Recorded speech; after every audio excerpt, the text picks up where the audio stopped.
Hi, என்னோட ஸ்டைலில் கொள்ளு ரசம் எப்படி செய்கிறதுன்னு பார்க்கலாம். நான் புளி சேர்க்க மாட்டேங்க, அதனால் தக்காளி கொஞ்சம் அதிகமாக எடுத்துக்குவேன். மிக்ஸி ஜாரில் தக்காளி கொஞ்சம் சேர்த்துக்கோங்க. அது கூட ஒரு கைப்பிடி கொல்லை நல்லா அலசிட்டு சேர்த்துக்கோங்க.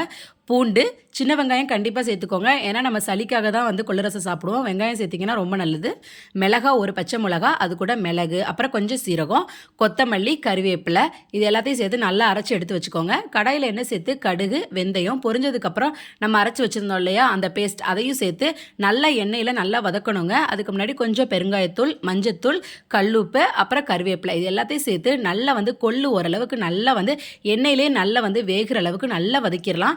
அதுக்கப்புறம் நம்ம வேணுங்கிற தண்ணியை நம்ம சேர்த்துக்கலாம். நான் புளி சேர்க்கலைங்க, ஏன்னா கொள்ளை கொஞ்சம் கொதிக்க விடணும். புளி சேர்த்துட்டோம் அப்படின்னா கொதிக்க விட முடியாது இல்லையா. அதோடைய கொள்ளை போட்டோன்னே பார்த்தீங்க அப்படின்னா நுரை நல்லா ததும்புங்க. அது நல்லா ஓரளவுக்கு சிம்லே வச்சு லைட்டாக கொதி வந்ததுக்கப்புறம் லாஸ்ட்டாக கொத்தமல்லி தூவி இறக்கி பாருங்கள். சூப்பராக இருக்கும் இந்த கொள்ளு ரசம். ட்ரை பண்ணி பாருங்கள். தேங்க்யூ.